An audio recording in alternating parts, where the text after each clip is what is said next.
Merci beaucoup. Merci beaucoup pour cette introduction. Et je vous remercie également pour votre invitation. Je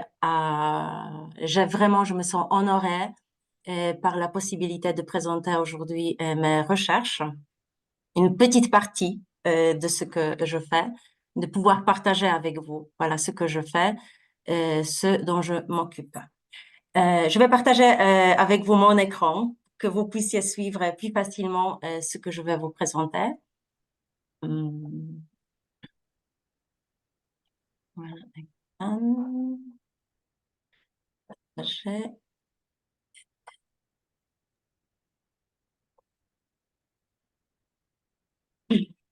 Ça va, on voit très bien. Voilà, voilà où vous voyez bien, c'est bien.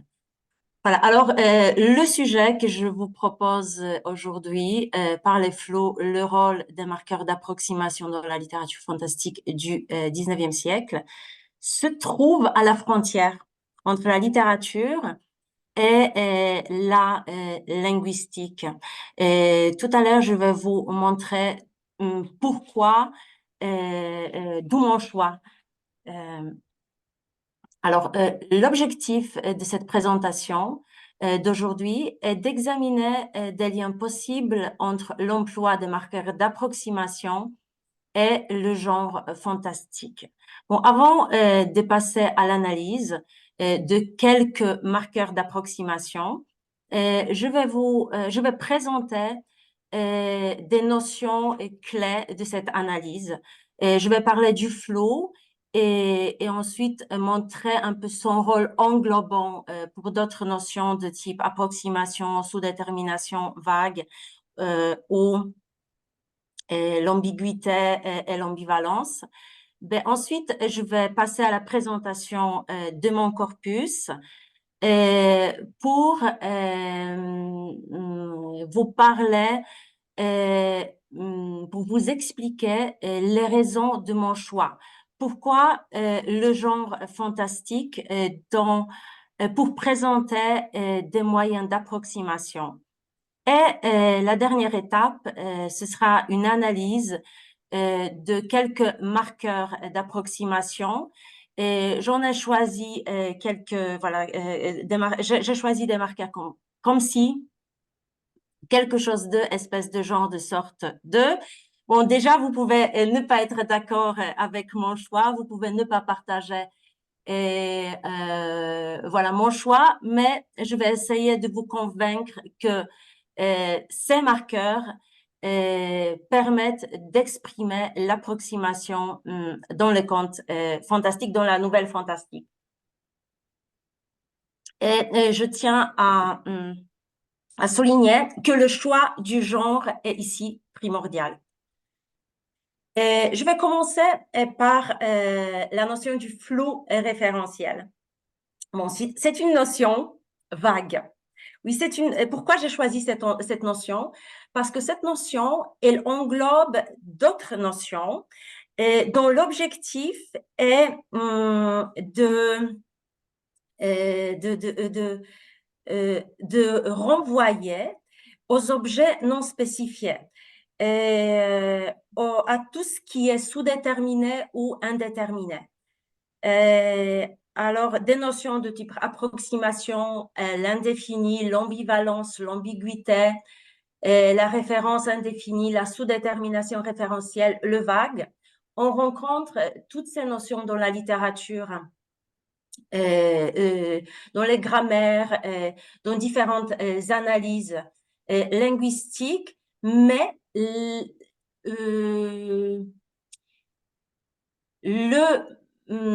la portée de ces notions, je dirais, reste vague ou floue. Et dans un sens courant, toutes ces notions évoquent en effet quelque chose de flou ou d'imprécis et s'opposent à l'idée d'univocité du langage. C'est ce qui, en fait, relie toutes ces notions, ce caractère flou et d'imprécis. Alors, il existe en langue des marqueurs qui permettent au locuteur de s'exprimer dans le vague de par les flots, et par flot référentiel, nous entendons la situation où un référent évoqué n'est pas clairement identifié.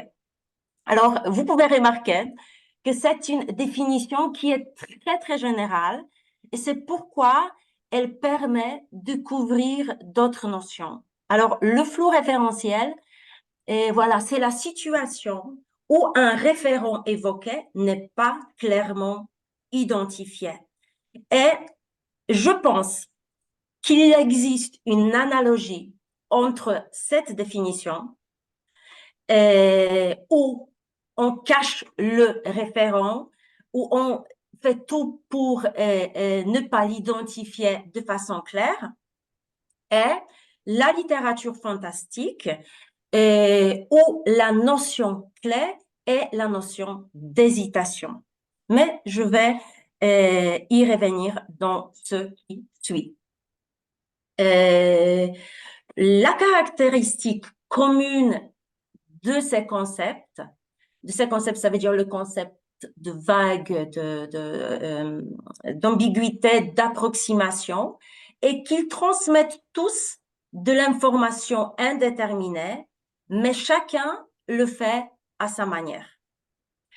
Et ensuite, le flow peut caractériser les concepts, les prédicats, les quantificateurs, les adverbes, les syntagmes, les phrases. En fait, il englobe aussi la complexité, la complexité des phénomènes. Ça veut dire il couvre aussi bien des phénomènes purement morphologiques, en passant par la sémantique pour atteindre le niveau pragmatique. Bon, une définition plus formelle du flow stipule qu'un terme T est vague si et seulement s'il existe au moins un objet dans le monde tel qu'on ne puisse pas dire de la proposition O était si elle est vraie ou si elle est fausse. Voilà, alors le point commun de toutes ces notions, c'est qu'ils réfèrent à un objet non spécifié. Et la notion d'indéfini a été exploitée, est exploitée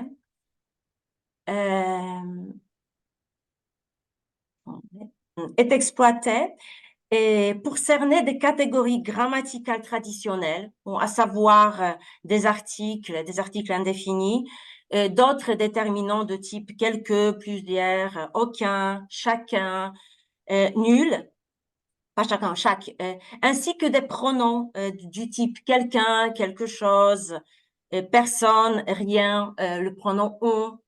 Et à ces derniers, on peut ajouter encore d'autres classes dites indéfinies, comme les adverbes quelque part, nulle part, jamais. Alors, du fait de cette hétérogénéité, la classe des indéfinis, au sens large, a souvent été cataloguée de fourre-tout. Alors, d'où vraiment la difficulté de trouver une définition très précise. Euh, En effet, la plupart des formes dites indéfinies introduisent explicitement une variable sous-déterminée sans instructions de saturation. Je vais passer tout de suite à la notion d'approximation. Le trésor de la langue française définit une approximation au sens mathématique comme une opération par laquelle on tend à se rapprocher de plus en plus de la valeur réelle d'une quantité ou d'une grandeur sans y parvenir rigoureusement. Dans la langue courante, la notion en fait, l'approximation représente une évaluation approximative d'un nombre, d'un chiffre, d'une distance, d'une date, et par extension de sens, simplement le caractère d'une chose lorsqu'elle n'offre qu'une exactitude relative. Et selon Bat Zev Shidro, le point commun de sa signification est l'approche, et je l'ai souligné, évaluative ou imprécise de l'écart par rapport à une exactitude rigoureuse, comme l'illustrent les propos de Valérie, qui dit « c'est faute de le savoir », le correspond ici, le langage des dieux, que l'homme ou que l'être de l'homme a créé ces approximations. Les larmes, le sourire, le soupir, l'expression du regard, le baiser, l'embrassement, l'illumination du visage, le chant spontané, et la danse. Et je tiens à souligner aussi dès le début que les énoncés contenant des marqueurs d'approximation posent des problèmes aux logiciens, aux grammairiens, qui ne parviennent pas à leur attribuer une valeur de vérité dans le sens, dans le système binaire vrai-faux. Et une grande partie de la cognition humaine, de l'interaction avec le monde extérieur, implique des constructions qui ne sont pas des ensembles au sens classique du terme, mais plutôt des ensembles flous ou sous-ensembles, c'est-à-dire des classes dont les frontières ne sont pas nettes et dans lesquelles la transition entre l'apparence et la non-apparence est graduelle. L'approximation linguistique se réfère à l'utilisation délibérée de langage qui n'est pas précis ou exact, mais qui est plutôt vague, indéterminé ou ambigu. Voilà, c'est une des définitions. Regardez qu'en fait, en définition, l'approximation, on recourt de nouveau aux termes, aux notions qui ne sont pas définies, qui sont floues. Voilà, on a de nouveau la notion de vague, de l'indétermination et de l'ambiguïté. Alors, cela peut se produire pour diverses raisons. Pour créer, par exemple, une atmosphère de mystère, pour laisser place à l'interprétation du locuteur ou exprimer une idée de manière suggestive plutôt que directe. Les marqueurs d'approximation peuvent se répartir en deux groupes d'après Wager. Alors, ceux qui s'appliquent à une quantité, le présentant comme non extensive, et on a des approximateurs de type environ, à peu près, presque, et une autre classe est constituée des marqueurs d'approximation qui portent sur une dénomination et qui permettent de relativiser son adéquation. Et ce sont des marqueurs plutôt sorte de genre de espèce de, plus exactement. Alors, un élément important s'ajoute ici, ça veut dire une fonction mitigatrice. Qu'est-ce que ça veut dire? Que une approximation ne s'évalue pas en termes de valeur de vérité, car elle est d'emblée présentée comme une déclaration volontairement et ouvertement exacte. Et dans une approche pragmatico-interactionnelle, les marqueurs d'approximation ont été considérés comme réduisant l'engagement du locuteur à l'égard de son propos. Et c'est un élément très important dans le cadre du genre sur lequel je travaille, à savoir la nouvelle fantastique. En fait, c'est pourquoi les marqueurs d'approximation ont été rapprochés des marqueurs de modalités épistémiques, de type tel que peut-être, paraît-il, je pense. Ces marqueurs permettent de réduire le degré de certitude à l'égard d'un contenu asserté. Voilà, alors on est de nouveau dans l'incertitude, le mot-clé de la notion clé de la littérature fantastique. Maintenant, je vais passer à la présentation de mon corpus. C'est un corpus qui est construit de textes fantastiques du 19e siècle. Il contient, entre autres, des textes de Guy de Maupassant, de Villiers de l'Isle-Adam, de Théophile Gautier, de Prosper Mérimée. Il y a aussi d'autres auteurs. La démarche, encore peut-être avant de passer à cette démarche, je vais dire que cette analyse que je vous propose s'inscrit dans un projet plus large, dans un projet en cours qui vise à établir des marqueurs linguistiques qui permettent de créer l'effet fantastique. Et j'entends par là une description des composants linguistiques essentiels de ce genre textuel. Et je veux trouver, c'est audacieux peut-être, des marqueurs linguistiques, des exposants linguistiques, des stratégies linguistiques, et je souligne ici le mot linguistique, qui vont permettre de décrire un genre, dont un genre, le genre fantastique, la nouvelle fantastique. Et je fais une petite digression parce que déjà, il y a beaucoup de discussions concernant la définition du fantastique même, de la littérature fantastique. Mais bon, je vais pas ici, bon, je vais pas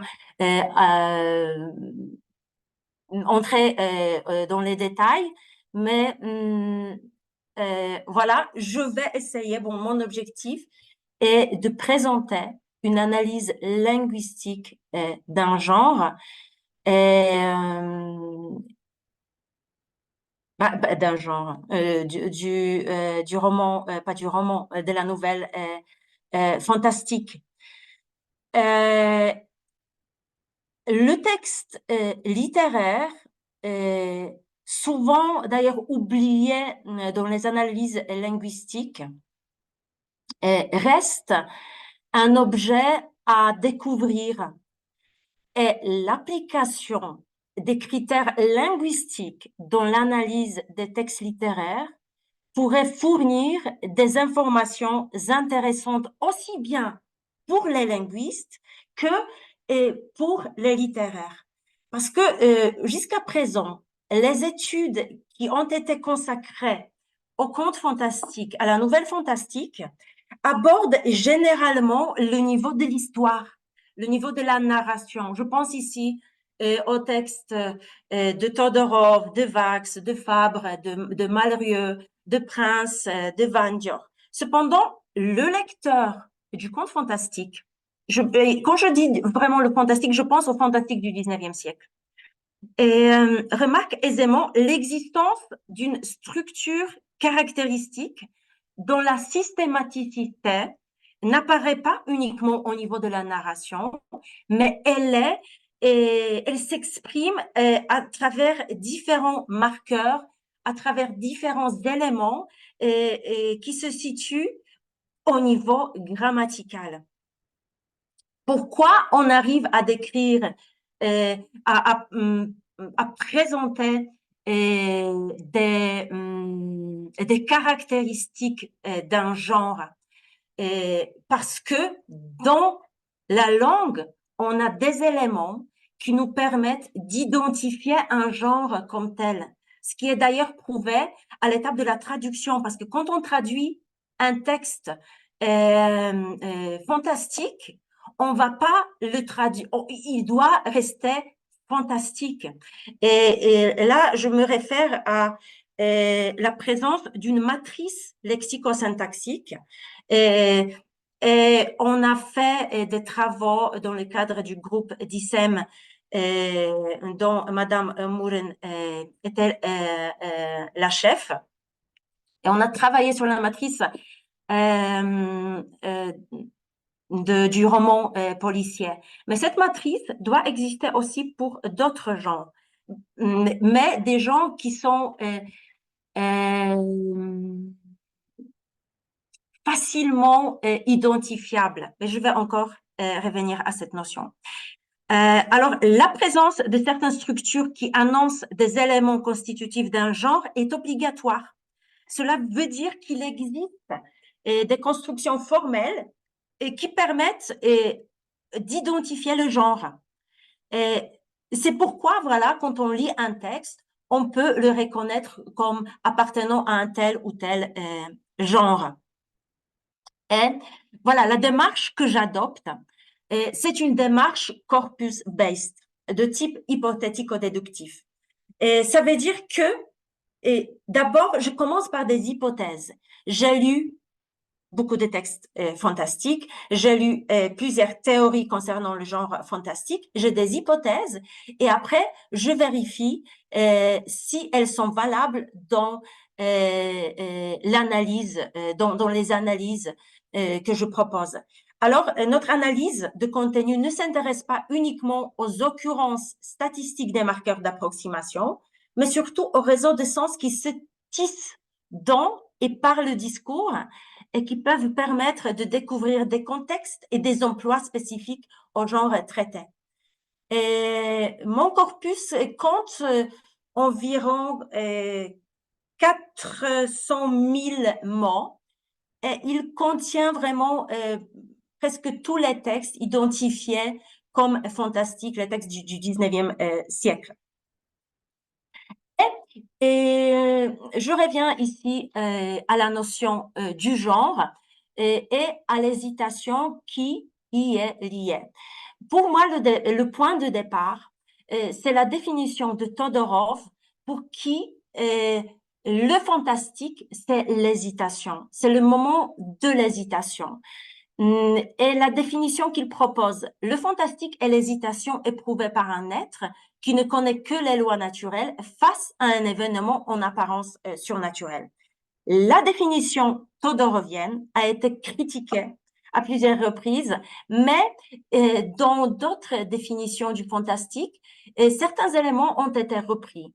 Et je pense que aucun critique qui essaie de définir la littérature fantastique ne peut pas oublier l'hésitation. Alors, l'hésitation est au cœur de la nouvelle fantastique. Caillois, il définit le fantastique, il dit tout le fantastique est rupture de l'ordre reconnu, irruption de l'inadmissible au sein de l'inaltérable légalité quotidienne. Castex, à son tour, il dit que le fantastique se caractérise par une intrusion brutale du mystère dans le cadre de la vie réelle. Lois Vax, il dit que le récit fantastique aime nous présenter, habitant le monde où nous sommes, des hommes comme nous, placés soudainement en présence de l'inexplicable. Alors, sans le vouloir, les auteurs de ces définitions, ils suggèrent cette notion d'indéfini, de quelque chose d'indescriptible, d'innommable, d'indicible. Et en effet, les délimitations et les contours de l'hésitation tels que les ont opérés les théoriciens du fantastique n'épuisent pas les dimensions du phénomène de l'hésitation. Alors, pour moi, il s'agit de réexaminer un peu le phénomène de l'hésitation fantastique dans toute son ambiguïté, mais au niveau du langage. Alors, le fantastique émerge du choix des structures spécifiques et de leur enchaînement textuel. Et Bellman-Noël, elle dit que l'objet, au moment central de l'aventure, il est par définition indescriptible. Néanmoins, le récit est contraint de le mettre en scène. Une rhétorique particulière se trouve alors mobilisée pour, et c'est moi qui le souligne, l'évoquer, le suggérer, imposer sa présence à travers les mots. Et l'auteur du fantastique doit obliger les mots durant un certain temps, un certain moment, à produire un nom encore dit, à signifier un indésignable. Ben, voilà, je pense qu'il y a plusieurs éléments très importants dans ces propos de Bellman-Noël, parce qu'elle met d'un côté l'accent sur le caractère indicible de ce qui est décrit et en même temps sur la nécessité de le décrire. Mais cette description, elle n'est possible que grâce à l'art de suggérer, d'évoquer, pas de dire de façon directe, pas de dire de façon explicite. Et voilà, le fantastique, l'hésitation, le fantastique, c'est tout simplement l'art de suggérer. C'est un art de la suggestion. Euh, voilà. Alors, je vais commencer. Bon, je vais commencer. Écoutez, il est déjà 10h32. Par vous montrer le premier élément que j'ai choisi. Comme si n'est pas. Bon, la combinaison de mots comme si ne fait pas l'objet d'abondants commentaires. Les principales grammaires de référence n'y consacrent que quelques lignes. Alors, cette forme a un statut ambigu. Pourquoi? Parce qu'elle associe une marque de comparaison comme et une marque d'hypothèse si, ce qui induit inévitablement un certain embarras dans l'analyse. Et ce qui explique aussi les positions contrastées des grammairiens selon qu'ils privilégient l'un ou l'autre de ces deux aspects. Voilà, alors comme si introduit une idée de comparaison tout en restant dans le domaine de l'hypothèse et comme si exprime principalement la comparaison et l'irréalité dans une proposition hypothétique. Elle est utilisée pour décrire une situation qui n'est pas réelle et qui ne s'est pas produite, mais qui est envisagée pour illustrer un point ou une possibilité. Et des grammairiens, en fait, privilégient des approches. Mais à vrai dire, il y a peu d'analyse de cette construction comme si. Mais si on en trouve, on voit bien deux approches, deux points de vue qui privilégient soit l'analyse comme centrée, alors on traite des subordonnées introduites par comme si comme des comparatifs hypothétiques, ou on met l'accent sur si, alors du coup ce sont des analyses si centrées, ou on envisage la phrase subordonnée comme une phrase hypothétique comparative. Et, et, par exemple, il y a des auteurs, il y a des grammairiens, par exemple Bonnard, qui rejettent l'appellation, par exemple, de la locution conjonctive. Et Rigel, à son tour, il dit que quand est à lui seul une conjonction, suivie éventuellement d'une autre conjonction. Alors du coup, il faut voir cette construction, ce tour comme un tout, mais composé de deux éléments où chacun a une influence sur l'autre.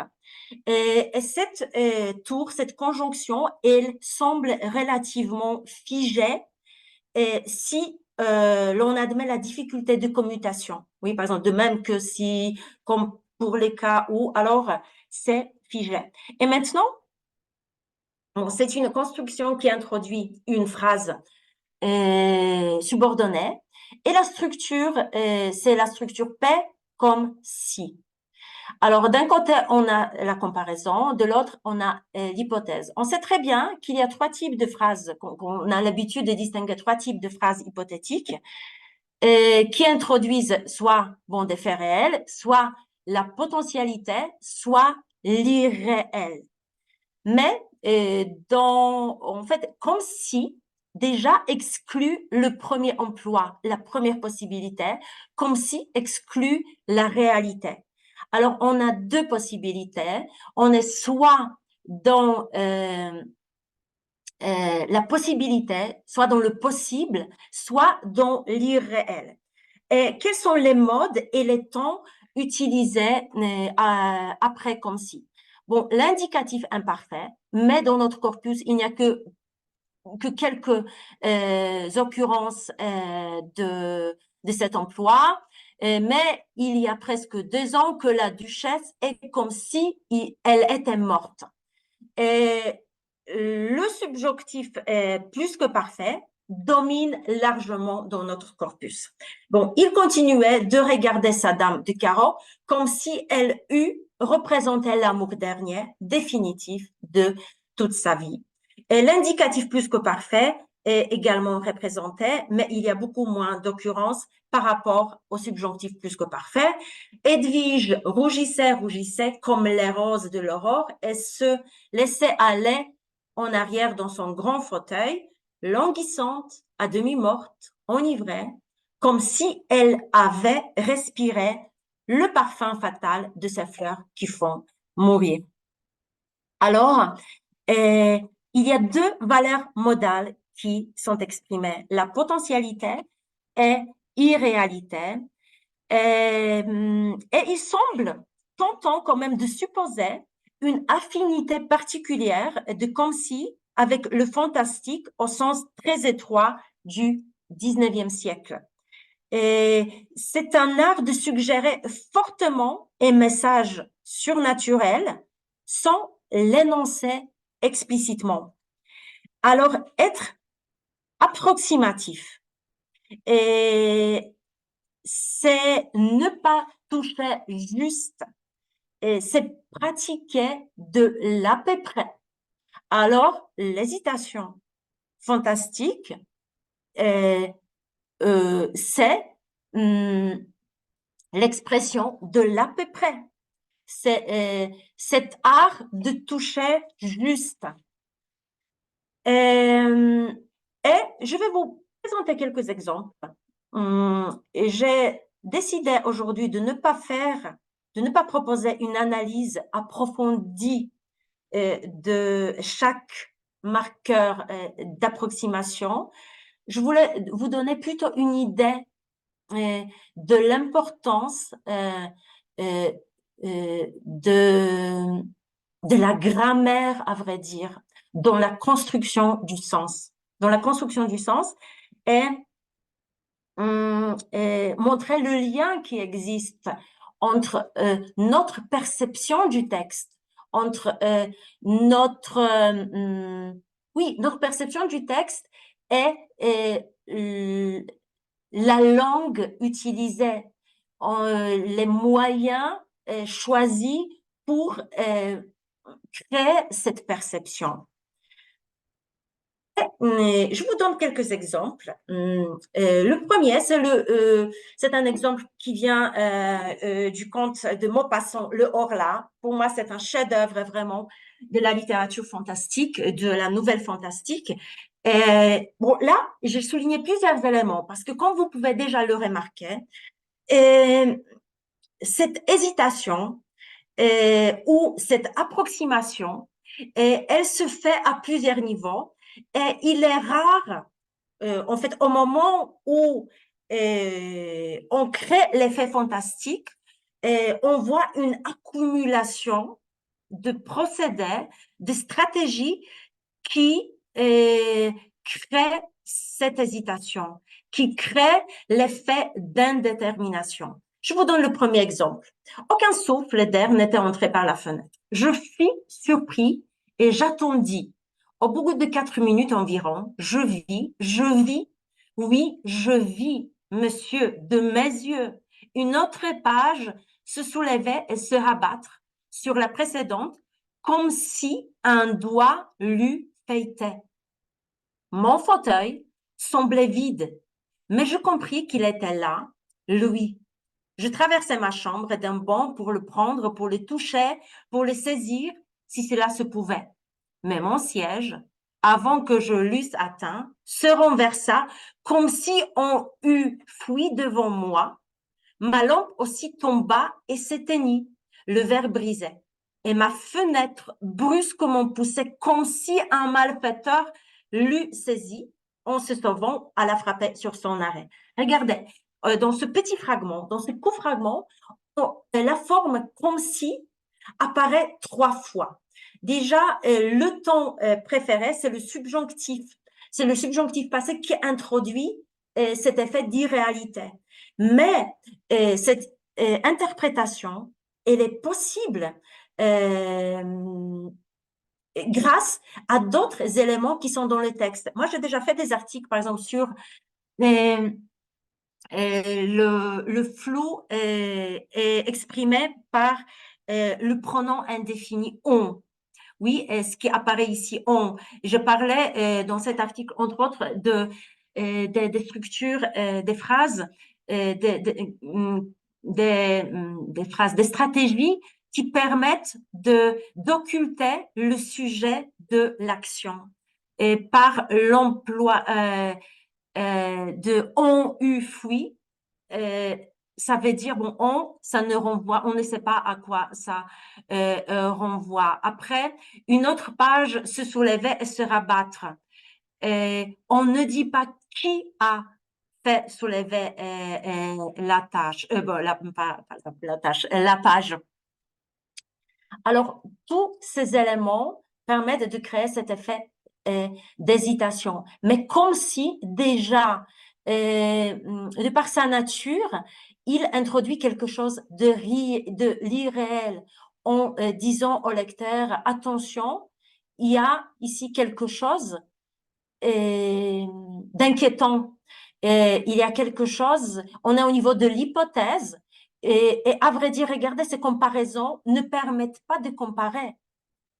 Et on le fait juste par une sorte d'approximation, comme si, mais je ne sais pas comment le définir. Le deuxième exemple, je l'ai distingué à travers le mur, ce bruit continu, plutôt une agitation qu'un bruit, un remuement vague d'un tas de choses, comme si on eût secoué, déplacé, traîné doucement tous mes meubles. Voilà, comme si on eût secoué, déplacé, traîné. Regardez, cette structure, elle est importante et introduit l'approximation, mais elle est suivie aussi du pronom on, et ensuite, on parle des actions, oui, et on ne dit pas qui l'a fait. Et moi, je regarde l'heure, il est déjà 10h44. Bon, je vais aller un peu plus rapidement pour pouvoir terminer. Alors, un autre marqueur d'approximation que je choisis, c'est le marqueur quelque chose de. Même s'il n'est pas traité dans la littérature comme un marqueur d'approximation, bon, il appartient à la catégorie des pronoms indéfinis qui constituent des expressions référentielles indéfinies, indicateurs de la singularité indéterminée. Ben, c'est quelque chose, c'est aussi un élément qui est sous-spécifié par sa pauvreté sémantique, diffuse la sous-détermination. Ces traits, peu discriminants, obligent l'interprète à s'appuyer sur des indices de nature contextuelle plutôt que sur sa conformité à des objets tangibles. Alors, quelque chose de peut produire plusieurs sens différents en français selon le contexte dans lequel il est utilisé. Et il est utilisé pour introduire une idée ou une qualité indéfinie ou non spécifiée liée à un nom. Alors, ici, vraiment, cette valeur d'approximation, valeur approximative est présente. Vous pouvez le remarquer dans les phrases ici. La meilleure est la plus généreuse des femmes, mais non, je n'oserais jamais te le dire. C'est quelque chose de si insensé que tu me prendrais pour un fou échappé d'antique cire. En fait, déjà, vous avez quelque chose de suivi de d'intensification, si insensé, quelque chose de bien plus terrible, d'infernalement splendide. Alors, très souvent dans mon corpus, après quelque chose, en disant voilà quelque chose, c'est un mot sémantiquement vide. Et alors j'identifie quelque chose, mais à vrai dire, j'ai du mal à m'approcher de l'élément que j'essaye d'identifier, que j'essaye de nommer. Et ensuite, il y a encore l'intensification qui augmente cette, comment dire, ce sentiment de ne pas pouvoir exprimer ce que je veux.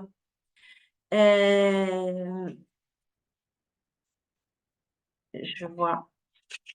On tracassait les porcelaines, on ouvrait, on refermait les portes. Il se passait quelque chose d'inaccoutumé. Et il y a, voilà, souvent, il y a des phrases introduites par il se passait chez moi quelque chose d'anormal, il se passait quelque chose d'étrange, de nouveau. Observez, en fait, ce qui observait les adjectifs utilisés. Ce sont des adjectifs qui mettent en valeur le caractère anormal, le caractère incertain de ce que je veux décrire. D'ailleurs, le lexique qui suit, énigmatique, incompréhensible, bon déjà, perception, ce sont des mots qui, dans leur sens, contiennent cette idée d'innommable.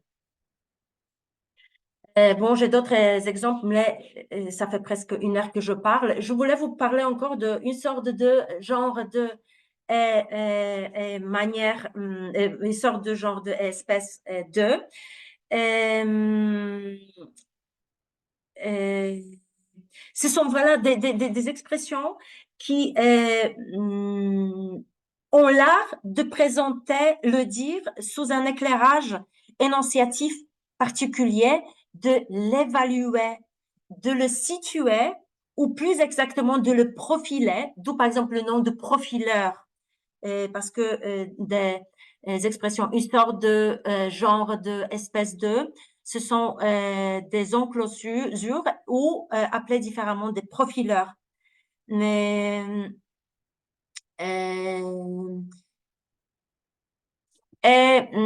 bon, mais je n'ai pas le temps de vous parler, de vous dire plus sur cette expression, sur ces expressions. Mais aussi, bon, ces expressions renvoient à une catégorisation floue, à une catégorisation approximative des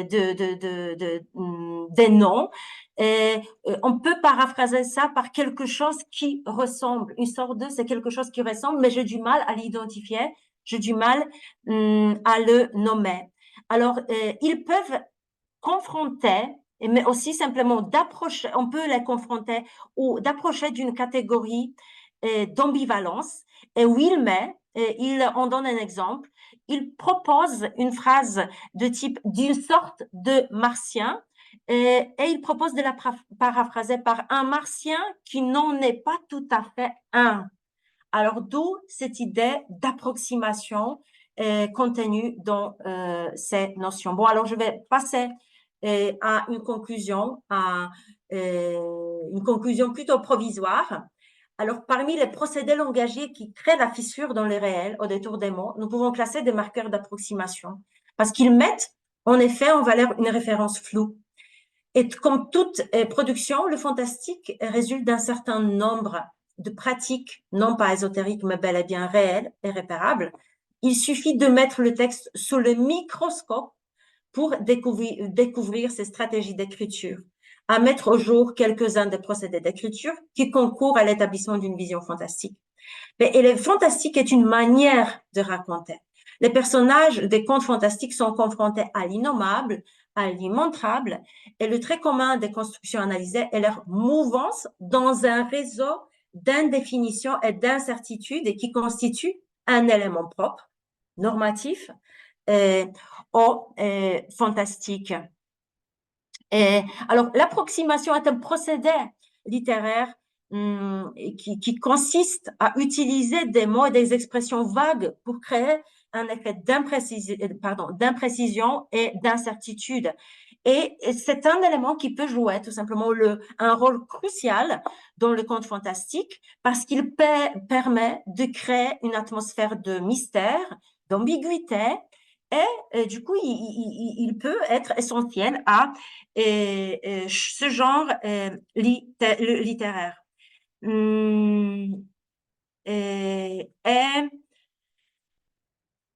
Et je pense, voilà, que c'est tout. Ben, c'est pas tout ce que je voudrais vous présenter, ce que je voudrais vous dire, mais j'ai plus de temps parce qu'il est 10h52. J'ai déjà dépassé largement le temps qui m'avait été accordé. Alors, je vous remercie de votre attention.